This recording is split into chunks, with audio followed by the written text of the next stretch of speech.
m'appelle Elias Jalal. Donc je suis le parcours d'ingénierie logicielle et management des systèmes d'information. Je suis en alternance auprès du groupe La Poste. Donc actuellement je travaille sur Paris. Mon poste actuellement c'est le développeur web full stack. Donc c'est pas que du développement web, hein, c'est vraiment du développement complet avec du front et du back-end. Et je suis spécialisé dans le langage PHP. Et j'ai actuellement 27 ans.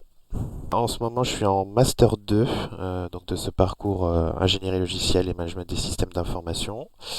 Je me suis spécialisé plutôt dans la partie ingénierie des logiciels. Donc ça veut dire que là, en gros, on s'est spécialisé dans la partie développement. On est plus orienté création de logiciels. Au sein de l'école, c'est plutôt du Java qu'on a travaillé cette année. Euh, Et le but, c'est d'approfondir le processus de conception et aussi de création, développement d'une application à partir d'un, soit d'un cahier des charges, soit d'exigences qu'on pourrait nous présenter à un client. Concernant nos modules, on a un tronc commun au début en L3, c'est donc vraiment tout ce qui permet d'avoir une bonne culture générale sur le milieu de l'informatique et un peu plus ciblé quand même au niveau de la création de logiciels. Ensuite, on se spécialise. Donc là, actuellement, moi, je suis, comme je l'ai dit, hein, en ingénierie logicielle. Donc ça signifie qu'on a beaucoup plus de cours sur la partie création avec des langages en informatique. Nous, on a fait du Python, du Java. On a travaillé aussi du C Sharp, un peu de C. Et ensuite, concernant l'organisation des logiciels et puis aussi les infrastructures, on a eu des cours là-dessus. Et ce qui était intéressant, notamment par exemple en Master 2, là, on a eu des cours plutôt de culture générale aussi sur le RGPD par exemple. Voilà, des notions un peu plus larges, mais qui nous permettent de bien mieux aborder notre métier quand on sera présent en mission, en entreprise.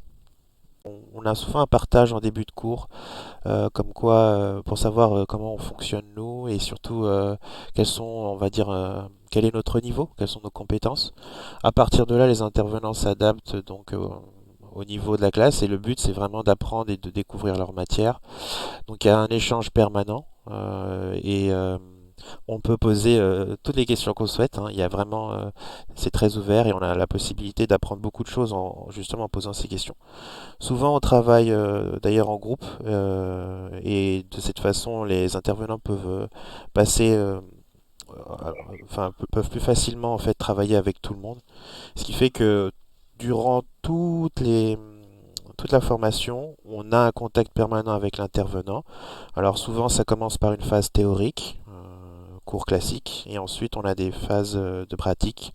Alors soit sous la forme de TP, soit de projets un peu fil rouge, donc qu'on peut réaliser sur plusieurs semaines si ce sont des cours qui s'étendent sur plusieurs mois. Alors, ce qui est intéressant, c'est que on s'adresse, on ne s'adresse pas à des professeurs entre guillemets classiques. Ce sont vraiment des professionnels qui sont sur entre guillemets sur le terrain. Donc ce sont de vrais professionnels. Donc ce qui fait qu'on a des anecdotes. En fait, ce sont surtout les intervenants qui nous racontent des anecdotes, hein. Ce sont eux qui nous présentent ce qu'ils vivent et certains cas spécifiques qu'ils ont vécu, soit récemment, soit même un peu avant, bien avant qu'ils soient des intervenants. En fait, l'intérêt, c'est de partager aussi leur expérience professionnelle. Donc, ce qui fait que, en l'occurrence, nous, dans le cas du RGPD, par exemple, parce que c'est quelque chose qui était très intéressant, c'est qu'on a vraiment eu des informations, notamment sur les institutions qui travaillent et qui encadrent justement les lois, la loi du RGPD, donc tout ce qui est la CNIL, etc. Des quelques informations aussi si on souhaite faire, comment dire, au niveau de l'embauche, donc savoir si oui ou non c'est possible, un peu comment ça fonctionne. Donc on a beaucoup d'informations sur ce genre de choses. Et ensuite, troisièmement, enfin c'est ce qui est important, c'est qu'on a un projet de fin d'année. Et le projet de fin d'année, ça met en interaction énormément de personnes. Moi, c'est quelque chose que j'ai beaucoup apprécié parce qu'au final, j'ai été mis en contact avec un coach agile qui est en permanence sur le terrain. Et grâce à lui, alors c'était notre client pour notre projet de fin d'année. Et grâce à lui, on a également appris beaucoup de choses sur la méthodologie agile. Agile Scrum, on en a beaucoup discuté avec lui. Et on a pu aussi simuler vraiment un cadre de travail qui correspondait plus ou moins à un cadre qu'on pourrait retrouver en entreprise. Voilà. Ce qui est intéressant aussi, c'est que on a la possibilité de travailler sur un projet Java. Donc ça, on a plusieurs étapes, hein, L3, M1, M2. Donc c'est vraiment, on monte en niveau. Ce qui est intéressant en L3, c'est qu'on a pu découvrir ce qu'on appelle la forge logicielle. Donc ce sont des logiciels, des outils qui permettent si vous voulez, d'améliorer les conditions de travail, d'apporter des informations spécifiques sur le code et sur la qualité du code. Donc, on a pu découvrir cette première, on va dire ce premier niveau. Et ensuite, en M1 et M2, on est allé plus loin. On a fait des projets fil rouge. Donc, ce sont des petits projets informatiques, donc de conception et de développement. Là, c'était des projets fil rouge autour du langage Java. L'objectif, c'est qu'on a un intervenant qui nous présente des besoins, qui nous présente ses souhaits, et on doit réaliser une application qui remplisse et réponde aux besoins donc, de notre intervenant, qui représente entre guillemets le client. Donc là, c'est une simulation, mini simulation d'un ce qu'on pourrait retrouver dans un projet en entreprise. Donc c'est très intéressant. Souvent, ce sont des projets qui s'étendent sur plusieurs semaines, voire plusieurs mois, pas en continu, hein. C'est vraiment, euh, par exemple, on peut avoir 2 jours dans une semaine, puis un mois plus tard ou 2 mois plus tard, on retravaille ensuite 2 jours, etc. On a toujours un retour du professeur, enfin de l'intervenant, sur sur ce qu'on a fait, sur notre rendu. On a toujours la possibilité aussi de le contacter pour avoir des conseils. Mais le but, c'est surtout de nous mettre dans une situation où on va être confronté à des problématiques qu'on ne pourra pas résoudre comme ça immédiatement. Et donc, c'est vraiment de nous permettre d'être autonome, voilà, de savoir gérer cette difficulté et de trouver des solutions par nous-mêmes. Bien évidemment, la collaboration entre les élèves est clairement importante dans ce cadre-là. Et voilà, en Master 2, une fois qu'on a passé ce premier cap, on accentue également notre, on va dire notre travail sur l'utilisation d'outils qui permettent de faire des tests unitaires. Donc, c'est des moyens de tester des parties d'un code tout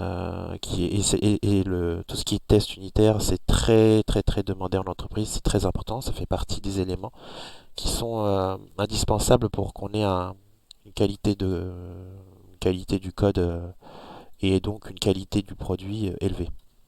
Voilà. Alors pour moi, 2 points intéressants avec l'école. Le premier point, c'est que la partie entreprise est très importante. Jusque-là, il me semble dans la formation, c'est 7 semaines d'entreprise en continu. Ça, c'est très important parce que ça permet notamment de ne pas être interrompu, si vous voulez, quand on travaille sur un projet en entreprise. 7 semaines, c'est bien pour travailler sur un projet complet.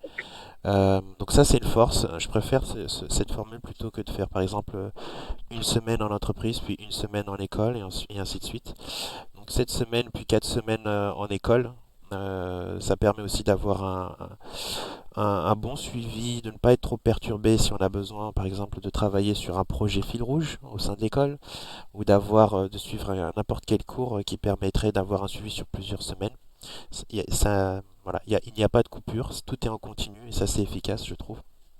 Et deuxième point, ce sont nos intervenants au sein de ma formation. J'ai eu de bonnes, euh, de bonnes surprises, vraiment. Il y a eu des cours très qualitatifs, donc la force aussi, c'est d'avoir des gens qui travaillent dans leur domaine, qui sont en fait experts.